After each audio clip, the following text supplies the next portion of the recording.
এই মুহূর্তে what is the priority of your life, how to set the objectives of your life, আপনি জীবনের লক্ষ্য কিভাবে আপনি নির্ধারণ করবেন, আপনি কিভাবে সফল হবেন। আমরা সফলতার জন্য দৌড়াচ্ছি, কখনো এটা করছি, কখনো সেটা করছি।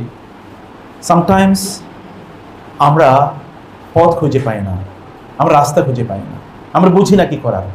and this is why the time is spent, the life is damaged, সময় বয়ে যায় কিন্তু জীবনে কোনো গন্তব্য হয় না, কোনো গতি হয় না।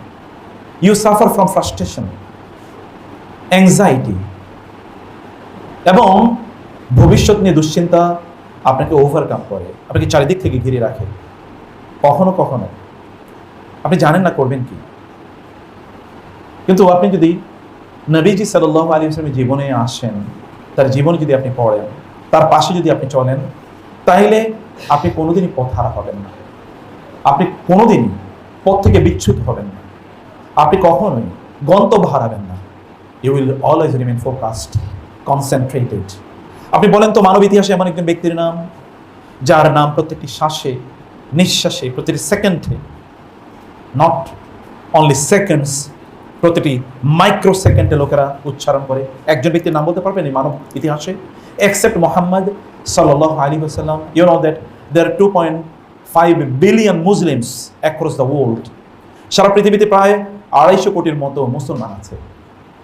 মুসলিম হতে হলে আপনাকে দুটো জিনিসের ডিক্লারেশন দেওয়া লাগে, একটা হচ্ছে লা ইলাহা ইল্লাল্লাহ, দ্বিতীয়টি মুহাম্মদ রাসূলুল্লাহ। You are not believer until you declare this two. এবং যদি এই ডিক্লারেশনের ক্ষেত্রে কোথাও যদি একটু ত্রুটি থাকে, তাইলে আর আপনি মোমেনদের যে কমিউনিটি, এই কমিউনিটির মধ্যে আর আপনি পড়েন না। আপনি বলেন তো এমন একজন ব্যক্তির নাম যার নাম মসজিদের মিম্বর থেকে আশহাদু আন্না মুহাম্মাদুর রাসূলুল্লাহ উচ্চারিত হয়। আপনি বলেন তো এমন একজন ব্যক্তির নাম যার জন্য আপনি তাশাহুদে পড়তে হয় আশহাদু আন্না মুহাম্মাদান আবদুহু ওয়া রাসূলুহু। আপনাকে পড়তে হয় আল্লাহুম্মা সাল্লি আলা মুহাম্মাদ, আল্লাহুম্মা বারিক আলা মুহাম্মাদ। আপনি একবার চিন্তা করে দেখুন তো, আপনি আজান থেকে শুরু করে ইকামত থেকে শুরু করে সালাত, আপনার জীবনের এমন কোনো জায়গা নাই যেখানে তিনি আপনার জন্য রিলেভেন্ট না, তিনি আপনার জন্য পার্টিনেন্ট না, তিনি আপনার জন্য সূর্য নয়। ওয়াশ শামসু ওয়াল কামারু বিহুসবান ওয়ান নাজমু ওয়াশ শাজারু ইয়াসজুদান। আপনি যদি এই পৃথিবীর সূর্যের দিকে তাকান, তাহলে সূর্যকে আপনি দেখবেন যে it gives you lights for 12 hours or 13 hours or at best 14 hours, then it disappears, তারপর আপনি অন্ধকারে নিমজ্জিত হন। কিন্তু মুহাম্মদুর রাসূলুল্লাহ সাল্লাল্লাহু আলাইহি ওয়াসাল্লাম এমন এক সূর্য যেটা 24 ঘন্টার মধ্যে এক মুহূর্তের জন্য ডিসঅ্যাপিয়ার করে না, এক মুহূর্তের জন্য ডাজন্ট সেট ডাউন, কখনো অস্তমিত যায় না। তিনি উজ্জ্বল প্রত্যুজ্জ্বল হয়ে আপনাকে আলো দিয়েই যাচ্ছেন এবং অব্যাহতভাবে আলো দিয়ে যাচ্ছেন। and the radiance of his light increases, প্রতিটি সেকেন্ডে তার আলোর যেই এই বন্যা, এই যে বিকিরণ, এই যে বিচ্ছুরণ, এটা প্রত্যেকটা সেকেন্ডে বাড়ছে, এক মুহূর্ত কমে না। আপনি আলোকিত হচ্ছেন, আপনি সফল হচ্ছেন। যদি সফলতার জন্য আপনি দৌড়ান, আপনি যদি আপনাদের ক্যারিয়ারকে তৈরি করতে চান, in any sense of the term, যে কোনো অর্থেই ক্যারিয়ার যদি আপনি তৈরি করতে চান, brothers and sisters, across your gender identity, across your age, beyond your age limit, আপনি কোন জায়গায় যেতে চান, আপনি what is your role in the society, what is the capacity you are working in, আপনি কোন ক্যাপাসিটিতে কাজ করেন, you are student, you are young man, you are an old aged person, আপনি একজন প্রফেসর, আপনি একজন লেকচার, আপনি একজন worker, what is your capacity, you are a pure man, you are a rich man, you are a businessman, you are a military commander in the battle field, আপনি যুদ্ধের ময়দানে একজন সৈনিক, একজন সেনাপতি, you are a friend, you are an foe, আপনি একজন বন্ধু অথবা আপনি একজন শত্রু। What capacity you are working in, আপনি কোন ক্যাপাসিটিতে কাজ করবেন যেখানে তিনি he doesn't shade his light upon you, তিনি আপনাকে আলো দেন না, এমন একটা জায়গা বলেন তো। ফাদার হিসেবে আপনি তাকে কেবল আদর্শ হিসেবে নিতে হবে, আর কাউকে আপনি আদর্শ হিসেবে নিতে পারেন না। আপনি যদি প্রেসিডেন্ট হতে চান, আপনি যদি লিডার হতে চান, আপনি যদি এমপ্লয়ি হতে চান, তাহলে আপনি তাকে ছাড়া কাউকে খুঁজে পাবেন না। আপনি পৃথিবীর শ্রেষ্ঠতম মানুষদের কেবল একটা এরিয়া অফ লাইফে আপনি তাকে আদর্শ হিসেবে গ্রহণ করতে পারেন।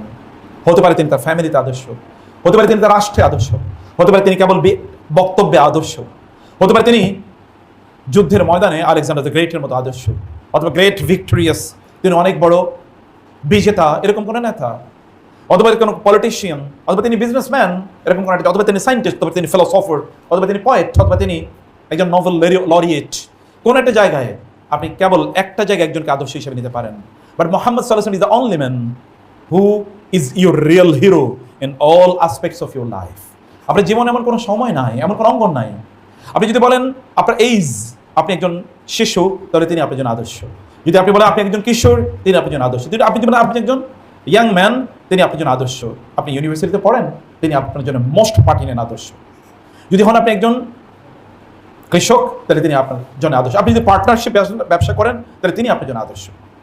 আপনি হাজব্যান্ড হতে চান, তিনি আপনার জন্য আদর্শ। আপনি ফাদার হতে চান, তিনি আপনার জন্য আদর্শ। আপনি নানা হতে চান, দাদা হতে চান, তিনি আপনার জন্য আদর্শ। বৃদ্ধদের জন্য তিনি আদর্শ, জীবনে তিনি আদর্শ, এমনকি মৃত্যুর সময় কি করতে হবে তাও তিনি আদর্শ। কিভাবে আপনি সমাজে নেতা হতে চান, তাহলে তাকে ছাড়া আপনি কাউকে খুঁজেই পাবেন না। আপনি কাউকে খুঁজে পাবেন না তাকে ছাড়া। মানুষের কথা কিভাবে শুনতে হয়, আপনি তার কাছে যাবেন, গিয়ে দেখেন মানুষের how to become a good listener. You can become a good speaker and you have many examples in front of you. আপনি এই পৃথিবীতে বহু লোক পাবেন যারা সুন্দর করে কথা বলতে জানে, কিন্তু সুন্দর লিসেনার, খুব ভালো করে শুনে, আপনি তাকে ছাড়া খুঁজে পাবেন। I challenge you in front of this podium. I challenge you and you Google it. আপনি জিজ্ঞেস করেন গুগলকে এই পৃথিবীর সবচেয়ে ভালো লিসেনারকে। আপনি দেখেন তো একজন ভালো লিসেনারের কি বৈশিষ্ট্য আছে। আপনি দেখবেন যে তাকে ছাড়া আপনি খুঁজে পাবেন না। যখন তিনি কথা বলেন, যখন কেউ কথা বলেন, তখন তিনি মনোযোগ দিয়ে শোনেন। যখন কেউ তার সাথে সাক্ষাৎ করতে আসেন, তখন তিনি তার সাথে মুসাফা করেন। যখন কেউ তার সাথে মুসাফা করেন, তখন ওই ব্যক্তি হাত ছাড়ানোর আগে তিনি তার হাত ছাড়েন না। তিনি তার ত্রস্ততা দেখান না যে ঠিক আছে আমি গেলাম, না।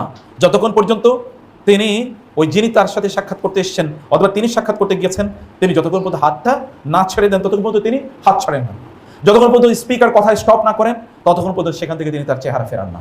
যখন তিনি কথা বলেন, যাকে উদ্দেশ্য করে কথা বলেন, তার দিকে তিনি তাকিয়ে থাকেন। ধনী হিসাবে যদি আপনি কাউকে আদর্শ হিসেবে পেতে চান, তাহলে you don't have any other perfect role model except him. যদি একজন গরিব মানুষ, যার ঘরে 3 মাস পর্যন্ত রান্না হয় না, তাহলে he is the only example. যদি একজন ধৈর্যশীল মানুষের কথা বলেন, তাহলে he is the only example. যদি আপনি বিশাল পাওয়ারফুল একজন মানুষ, কিন্তু being the most powerful in the society, despite being the most powerful in the society, how to remain obedient, modest, আপনি খুবই প্রভাবশালী, ক্ষমতাশালী হওয়া সত্ত্বেও কিভাবে বিনয়ী হতে হয়, কম্প্যাশনেট কিভাবে হতে হয়, একজন মানুষ বিরক্ত করার পরেও তার উপরে তার সাথে কিভাবে ডিল করতে হয়, আপনি তাকে ছাড়া কাউকে খুঁজে পাবেন না আদর্শ হিসেবে। মাইকেল এইচ হার্টের নাম আপনি শুনেছেন না? গুগল ইট, দেখেন তো মাইকেল এইচ হার্ট কি বলেছে। খ্রিস্টান, এই পৃথিবীর অন্যতম প্রধান ইনফ্লুয়েন্সিয়াল একজন লেখক। তিনি Muhammad, the most influential 100 man in history, এই পৃথিবীর 100 প্রভাবশালী মানুষের গল্প যখন তিনি বলেছেন, গল্প বলতে গিয়ে তিনি বলেছেন মুহাম্মদ সাল্লাল্লাহু আলাইহি ওয়াসাল্লামকে তিনি বলেছেন এই পৃথিবীর সবচেয়ে প্রভাবশালী মানুষের নাম হলো মুহাম্মদ রাসূলুল্লাহ সাল্লাল্লাহু আলাইহি ওয়াসাল্লাম। এবং তিনি বলেছেন মাই র্যাঙ্কিং অফ মুহাম্মদ। গুগলকে জিজ্ঞেস করেন, দেখেন না গুগল কি বলেছে, বলেন what is the opinion of Michael H heart about Muhammad সাল্লাল্লাহু আলাইহি ওয়াসাল্লাম। এখনই করে দেখেন কি বলেছে, দেখেন। বলেছেন যে my ranking of Muhammad to lead the list of the most influential people on earth. এই পৃথিবীর সবচেয়ে প্রভাবশালী মানুষের মধ্যে আমি মুহাম্মদ সাল্লাল্লাহু আলাইহি ওয়াসাল্লামকে সবচেয়ে প্রভাবশালী বলে উল্লেখ করেছি, এখানে লিখেছি। এটা হতে পারে আমার বহু বন্ধু এবং রিডার তারা এটা কোয়েশ্চেন করতে পারে, কেউ কেউ তার চোখ তুলতে পারে, আপনি এটা কি বলছেন? কিন্তু আমি বুঝে শুনে বলছি, এই পৃথিবীর সকল কনসিডারেশনে, দুনিয়ার কনসিডারেশন এবং দিনের কনসিডারেশন, এই 2 কনসিডারেশনে তার প্যারালাল এই পৃথিবীতে কেউ নাই। This is acknowledged by Michael H Hart and the people like Michael H Hart, তার মতো আর কেউ নাই। ঐতিহাসিক লামার্কিন বলেছেন, যদি smallness of means, nobleness of objectives and astounding results are the 3 criteria of the genius of the world, then who can compare with Muhammad sallallahu alaihi wasallam? লামার্কিন বলেছে, যদি মানব জাতির মধ্যে শ্রেষ্ঠত্বের মাপকাঠি যদি 3টা হয়, যে তার উপায় অবলম্বন খুবই কম, তার সামনে খুব বেশি কিছু নাই, কিন্তু তার অবজেক্টিভ অনেক উঁচু, এবং তিনি এমন রেজাল্ট পেয়েছেন যেটা মিরাকুলাস, যেটা ইনকম্পারেবল। তাহলে মোহাম্মদ সাল্লাল্লাহু আলাইহি ওয়াসাল্লামের মতো কে আছে পৃথিবীতে? কে আছে? গান্ধী কথা বলেছে, আমি চিন্তা করছিলাম যে এই পৃথিবীতে সবচেয়ে বেশি মানে ইনফ্লুয়েন্স মানুষের উপর কে রেখেছে। আমি তখন দেখেছি মোহাম্মদ সাল্লাল্লাহু আলাইহি ওয়াসাল্লামের কাছাকাছি কেউ আসতে পারে না, অসম্ভব। মাইকেল এচার দ্বিতীয়ত যার নাম বলেছেন তিনি হচ্ছেন আইজ্যাক নিউটন। এবং you make a comparison between Isaac Newton and Michael এবং মোহাম্মদ সাল্লাল্লাহু আলাইহি ওয়াসাল্লাম। আইজ্যাক নিউটন কেবল একটা জায়গায় ইনফ্লুয়েন্স রেখেছেন, তা হলো সায়েন্সের জায়গায়, তাও সায়েন্সের একটা পার্টিকুলার জায়গায়, তা হলো ফিজিক্স। আর আপনি বলেন মোহাম্মদ রাসূলুল্লাহ সাল্লাল্লাহু আলাইহি ওয়াসাল্লাম এর কথা চিন্তা করে দেখেন, সায়েন্সের পার্টিকুলার একটা ফিল্ড এ কেবল তিনি কাজ করেছেন, এর বাইরে কোনো কিছু না। তিনি সেকেন্ড।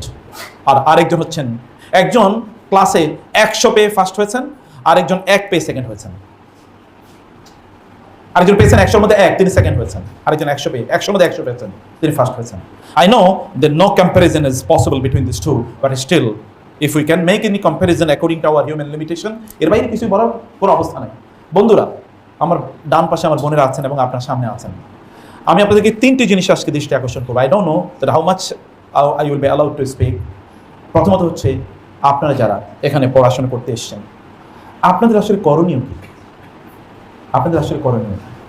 আপনারা আসলে করতে চান কি? সেই জায়গায় আমি কিছু কথা বলবো আপনাদের জন্য। এবং 2 নম্বর হচ্ছে, রাসূলুল্লাহ সাল্লাল্লাহু আলাইহি ওয়াসাল্লামকে সাহাবায়ে কেরামরা কেমন ভালোবাসতেন এবং কেমন অনুসরণ করতেন, অ্যালাইনড উইথ দ্য ডিসকাশন। আমি সেখান থেকে একটু নিয়ে আসতে চাই।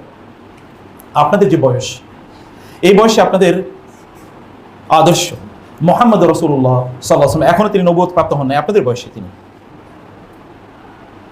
20, 21, 22 অথবা 19, 20, 21, 22, এই সময়ে তিনি কি ছিলেন বলেন তো সমাজে? এই সময় তিনি কি করেছেন? সমাজে যখন কোনো ঝগড়া বিবাদ মারামারি লাগে, তখন লোকেরা কেবল তার কাছে আসে, আর কাউকে তারা ট্রাস্টে নিতে পারে না।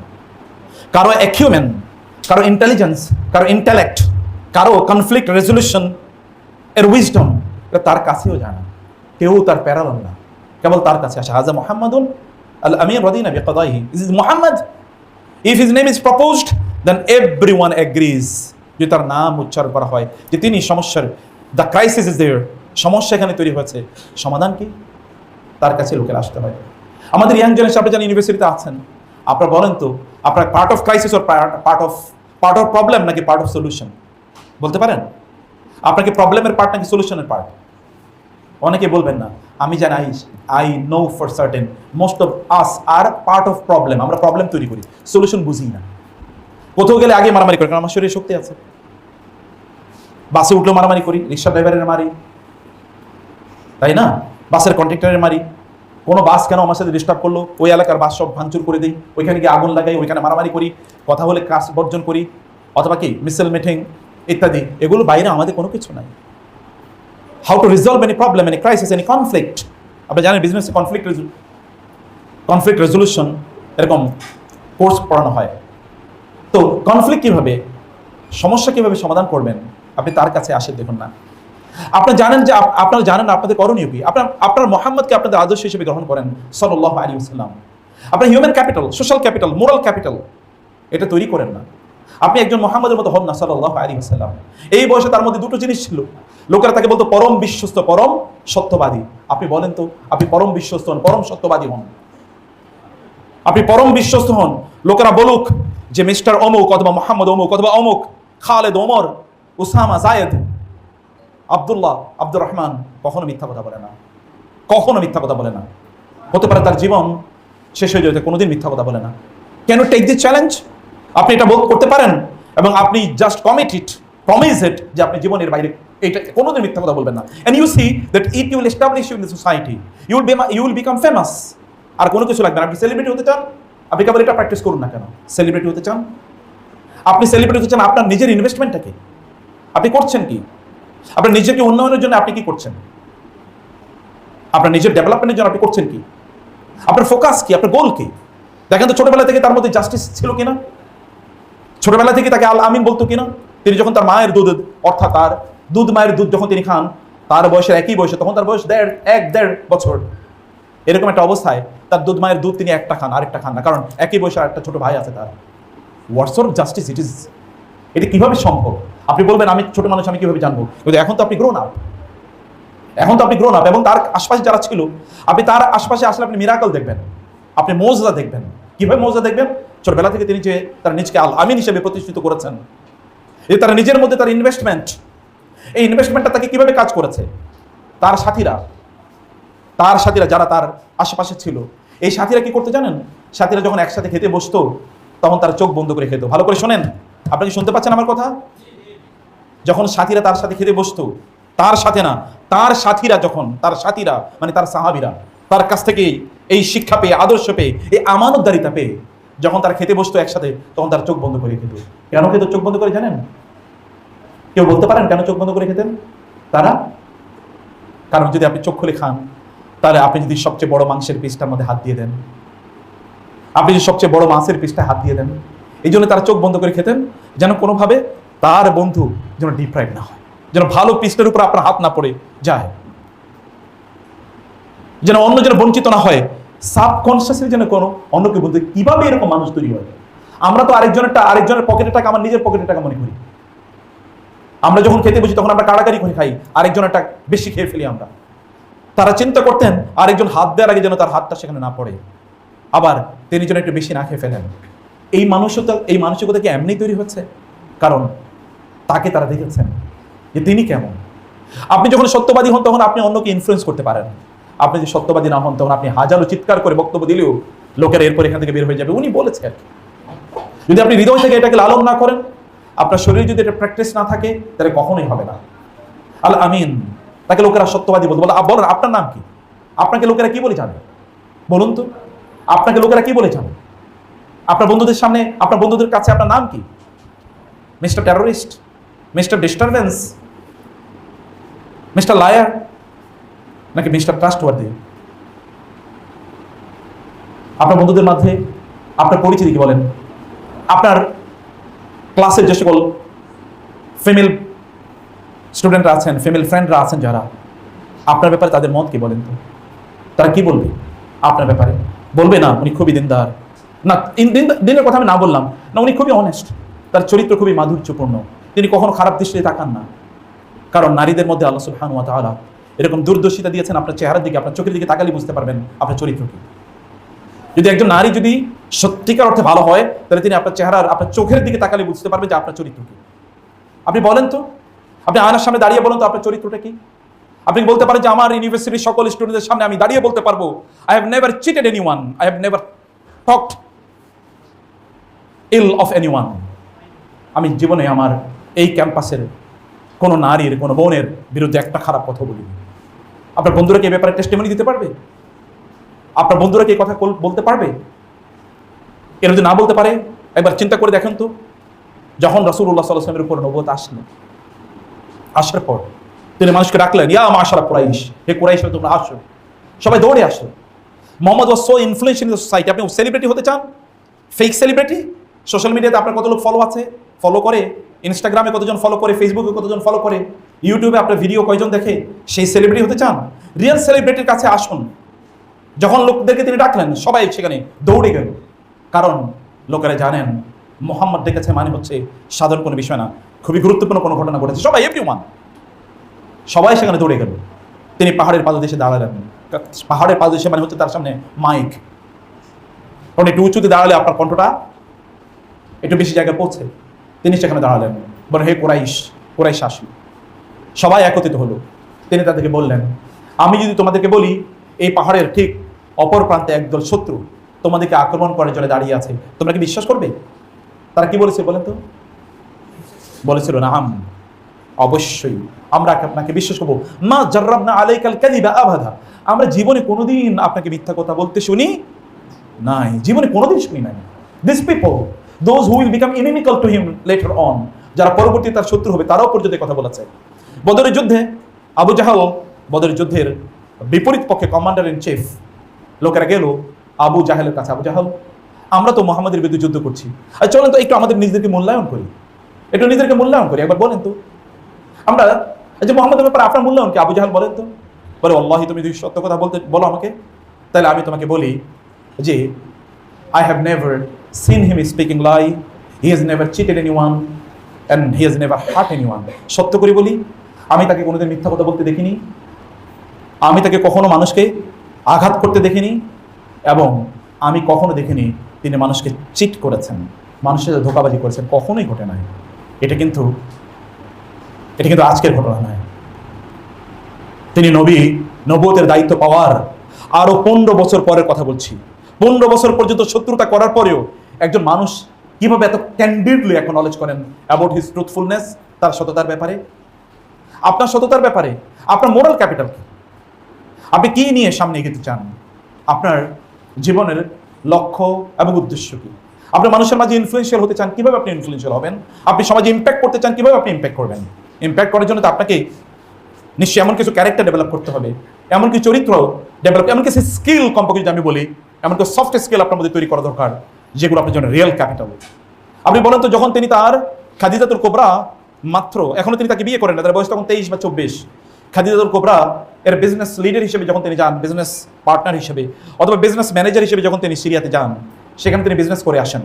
এত পরিমাণ বিজনেস করলেন যে অন্য সময় খাদিজার রাদিয়াল্লাহু তাআলা আনহা তার কৃতদাস এবং তার, আমি আপনাদেরকে বলবো বোনেরা, বাজারে যাবেন, সুন্দর সুন্দর বই আছে, বিলিভ মি, আমাদের আজকে 2টা বই আছে এখানে। এটা হচ্ছে মায়েরা, আসলে সোনালী যুগের এই যে বড় বড় মানে ইসলামিক স্কলার যাদের কথা বললাম, তাদের মায়েরা কিভাবে তাদের সন্তানকে লালন পালন করেছেন তার উপর একটা বই। আর একটা হলো গোটা জীবন জুড়ে নাসিহা দরকার আমাদের, কোন পদ্ধতিতে আমাদের জীবনটা পরিচালনা করবো। দুটো বই আপনারা নিয়ে যাবেন, এটা মাস্ট রিড, বাসায় বসে পড়বেন, বাচ্চাদেরকে নিয়ে পড়বেন, পড়াবেন, এবং অন্যদেরকে আপনারা গিফট করবেন, আত্মীয়স্বজনদেরকে, বোনদেরকে গিফট করবেন, বান্ধবীদেরকে গিফট করবেন, অন্য কিছু গিফট করছেন, হাদিয়া, বই, মানে অন্য কিছু যেটা আপনারা ঈদের সময় দিতেন, বাবাকে বই, একটা দুটো বই তাদেরকে দেন, কালচার তৈরি হোক। আমি আমার জীবনে দেখেছি বাংলাদেশের একজন বড় ইসলামী ব্যাংকের প্রতিষ্ঠাতা সহ ইসলামিক ইউনিভার্সিটিগুলোর প্রতিষ্ঠাতার মধ্যে একজন, এত বড় স্কলার বাংলাদেশে খুব কম এসে আমাকে বলতে, চাচা আমি প্রতি মাসে 30-40 হাজার টাকার বই গিফট করি। আমি বললাম সুবহানাল্লাহ, সাদাকায়ে জারিয়ার কি বিশাল বড় কাজ। বান্ধবীদেরকে বই গিফট করেন, তাদেরকে বলেন কিভাবে তারা ভালো মানুষ হবে, তারা ভালো মানুষ কিভাবে বানাবে, এটা তাদের মধ্যে তৈরি করা, ওদের মধ্যে সেলফ এস্টিম তৈরি করা, বাচ্চাদের মধ্যে সেলফ এস্টিম। মাইসারা এসে বললেন যে গত 40 বছর খাদিজার ব্যবসা আমরা করছি, গত 40 বছর এই পর্যন্ত খাদিজা বাবা তার বাবার ব্যবসা করেছি, এত ব্যবসা কোনোদিন করতে পারি নাই, অন্য সময়ের চেয়ে প্রায় 4 গুণ বেশি ব্যবসা করেছি। এই স্কিল তিনি কোত্থেকে অর্জন করলেন? আমি কেবল এই স্কিলের কথাই বলছি আপনাদেরকে। আগে আপনাকে যদি এখন ব্যবসা করতে দেওয়া হয়, আপনাকে 1 লাখ টাকা দেওয়া হলো, আপনাকে যদি বলা হয় যে 1 মাস পরে আপনি 1 লাখ টাকা 50,000 টাকা করে নিয়ে আসবেন, কারণ আপনি ব্যবসা বুঝেন না, আপনার স্কিল ডেভেলপ করেন নাই। তিনি তো 1 লাখ টাকাকে 4 লাখ টাকায় পরিণত করে নিয়ে আসছেন 1 মাসের মধ্যে। 1 লাখ টাকা তিনি 4 লাখ টাকা করে নিয়ে আসেন 1 মাসের মধ্যে। এবং তিনি জানেন সমাজে কোনটা ডিমান্ড বেশি, তিনি মার্কেট ইকোনমি বুঝেন, তিনি মার্কেট ডিমান্ড বুঝেন, তিনি মানুষের কোনটার প্রতি কোন জিনিসটা মানুষের প্রয়োজন, he understand the market, the dynamics of the market. তিনি সমাজের বাজারে তিনি অবস্থা বুঝেন। যারা বিজনেসে পড়েন কেবল বিজনেসে পড়লেই বিজনেসম্যান হওয়া যায় না, কেবল বিজনেসে পড়লেই বিজনেসম্যান হওয়া যায় না। ওয়ারেন বাফেট পৃথিবীর সবচেয়ে বড় ধনী মানুষ, হার্ভার্ডে তিনি অ্যাপ্লাই করেছিলেন, হার্ভার্ড বিজনেস স্কুলে পড়ার জন্য, কেউ তাকে রিজেক্ট করেছে। এখনো হার্ভার্ড বিজনেস স্কুলের সবচেয়ে বড় ব্যর্থতা হিসেবে এটাকে দেখানো হয় যে ওইখানে তাকে ভর্তি নেওয়া হলো না বিজনেস স্কুলে।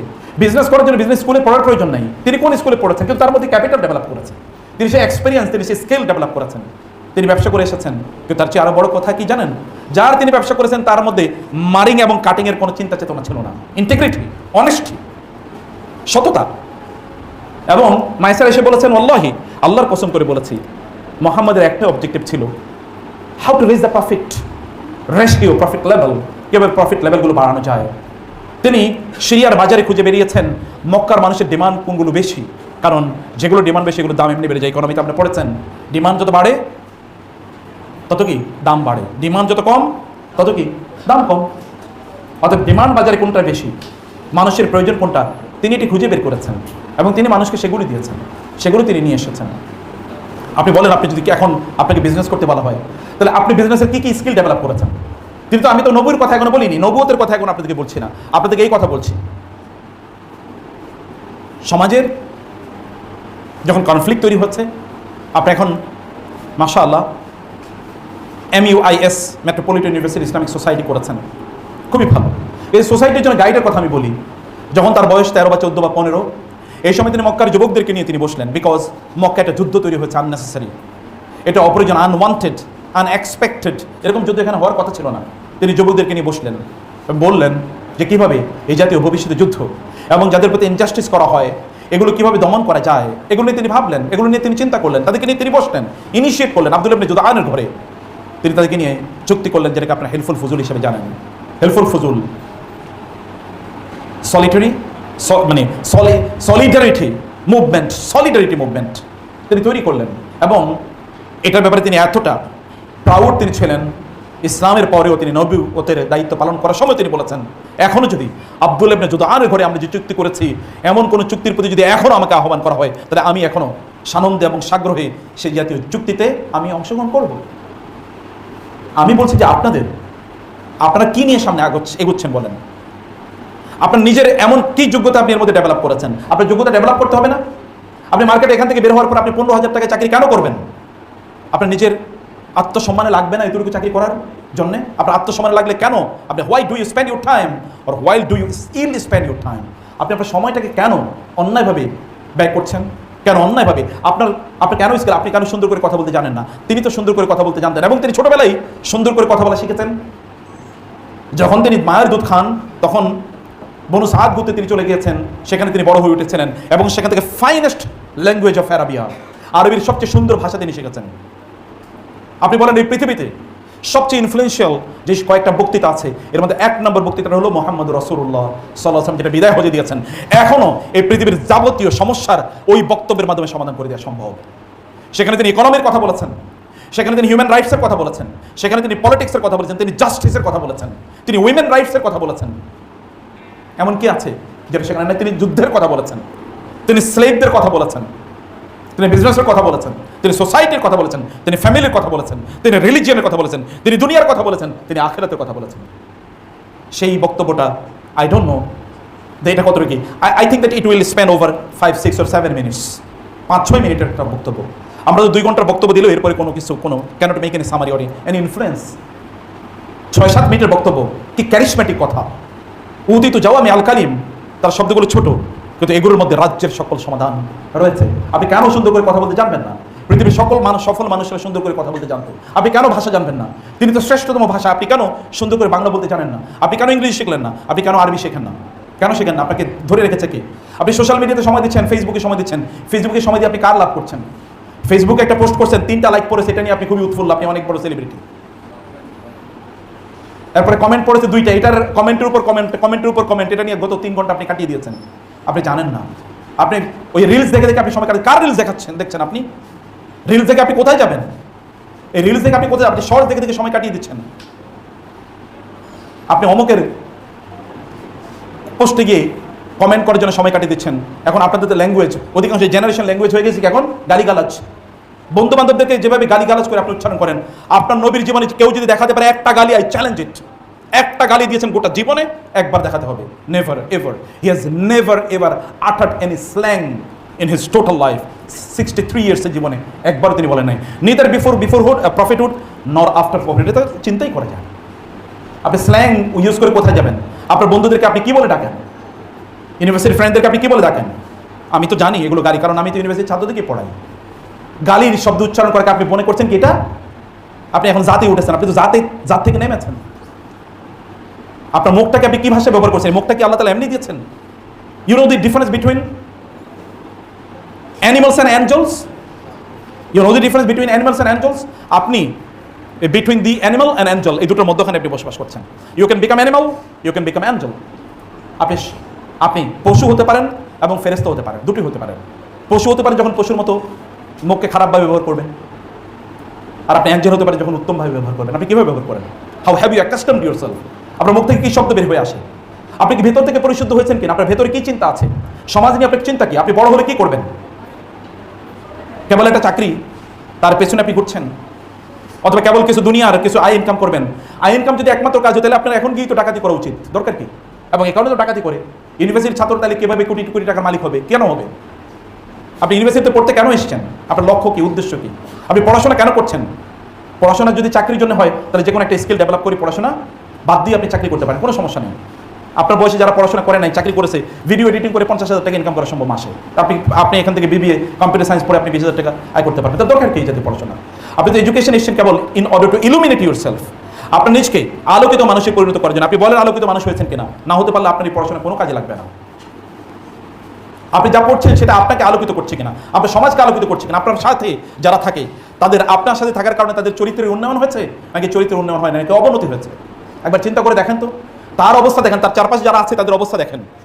তার চারপাশে যারা আছে, মুহাম্মদ রাসূলুল্লাহ সাল্লাল্লাহু আলাইহি ওয়াসাল্লামকে যদি আমাকে কেউ বলে যে তাকে আপনি মূল্যায়ন করেন এক শব্দে, তাহলে আমি বলবো তিনি পৃথিবীর একমাত্র মানুষ, তিনি পৃথিবীর একমাত্র মানুষ যিনি তার চারপাশের সকল মানুষকে সোনার মানুষে পরিণত করেছেন, একমাত্র মানুষ।